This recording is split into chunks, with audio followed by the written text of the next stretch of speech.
আসসালামু আলাইকুম। আজকে আমরা আর্ট করব হচ্ছে এটা একটা গোধূলি সন্ধ্যা বলা যায় আর মানে একটা ভিন্ন রকম আকাশের সন্ধানে আজকে আমরা। তো দেখা যাক কি আর্ট করা যায়। প্রথমে আমি একটু ডার্ক একটা গোলাপি নিতে চাইছিলাম, বাট এখন ডার্ক গোলাপি তো করতে পারি নাই। এটা ডার্ক হচ্ছে বেগুনি কালার, ডার্ক না, এরকম একটা বেগুনি কালার, মানে বেগুনি কালারই বলা যায়। তারপর হালকা একটা গোলাপি নিতে চাইলাম, তাও হলো না, এটা ডার্ক পিঙ্ক হয়ে গেছে। এটা সিগনেচার পিঙ্ক আর কি। আমার কাছে যেটা আছে সেটা দিয়েই করে দেখাচ্ছি। আমার কালারগুলো হালকা করতে পারতেছি না, আমি তো আর্টিস্ট না, আমি হচ্ছে শখ করে আর্ট করি, তো আসলে কালার মিক্সিংগুলো ভালো হয় না। তারপরেও চেষ্টা করি যে একটু বেটার করার জন্য। আমার যেহেতু লাইটিংয়ের ব্যবস্থাটা ওরকম ভালো না, ফোনের ফ্ল্যাশ দিয়ে করতে হচ্ছে, এই জন্য কালারটা সুন্দর নাও আসতে পারে, বাট আশা করতেছি ফিনিশিংটা সুন্দর হবে। ফিনিশিংটা সুন্দর হলে তখন ছবি তুলে দেখা গেলে ভালো দেখা যাবে।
চলুন আমরা ফিনিশিংটা দেখে ফেলি এখন কেমন হলো।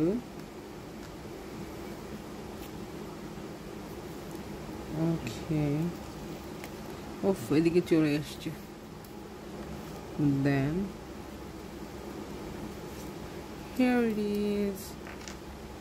Dun, dun,